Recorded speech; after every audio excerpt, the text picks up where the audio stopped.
So that would be my more professional, whereas my personal, I have a higher understanding of many of the different groups, so I would want something a little more advanced than my first graders. So I have tons of resources. I was very lucky to find a lot. But when I researched it, it said that you should reach out to other colleagues, teachers,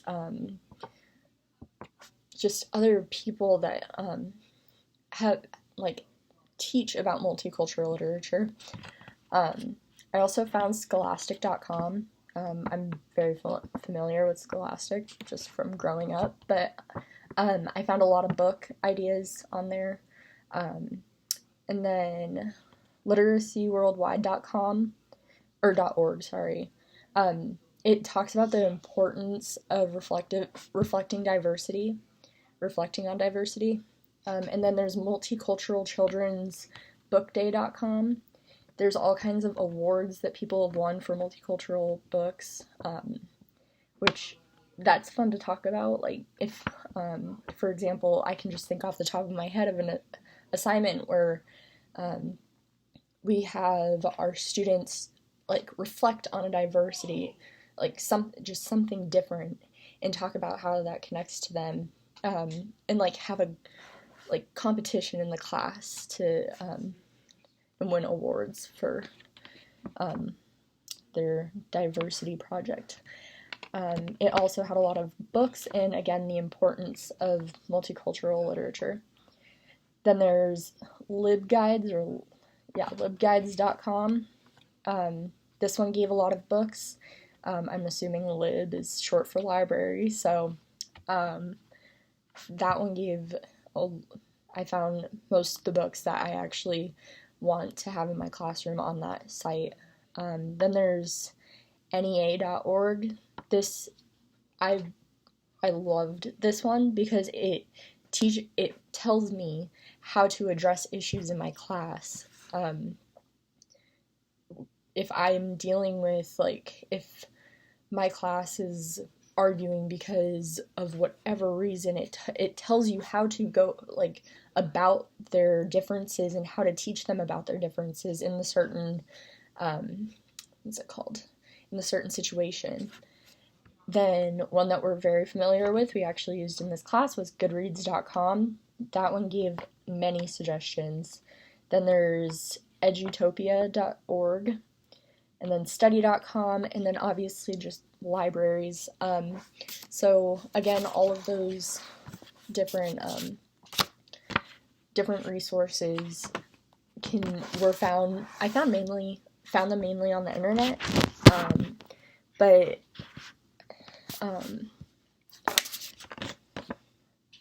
yeah, they were all on the internet, and they were very helpful, whether it was from addressing issues to finding books for my future classroom, and then especially the importance of diversity. That's something that I can personally use to better understand it. And then finally, the 5 books I liked and why. So the first book, we read it together on the first day. It was First Day Jitters by Julie Danberg. I personally loved this because I understand that it's a kid's book, but I think it would be really cute to read on the first day. I actually already ordered it on Amazon. It was only $5. The second one I Will Always Write Back. This was just super cute. Well, I mean, it had its ups and downs, but it was just cute how the characters connected through letters. It also made me feel very fortunate to have everything that I do. And then Bitter Side of Sweet, we read that in Module 5. So that one shined the light on harsh conditions in other countries, and I feel like that's very important for other people to understand.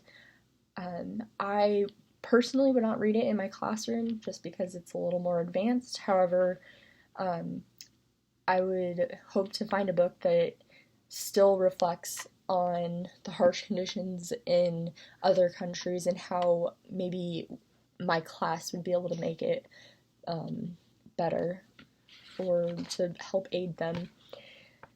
4 was El Defo. I love that Cece becomes a superhero or like a different person when she puts her aids in. That's kind of how I am when I put my earrings on. I always need earrings to make me feel more alive. And then finally, You Are Mighty.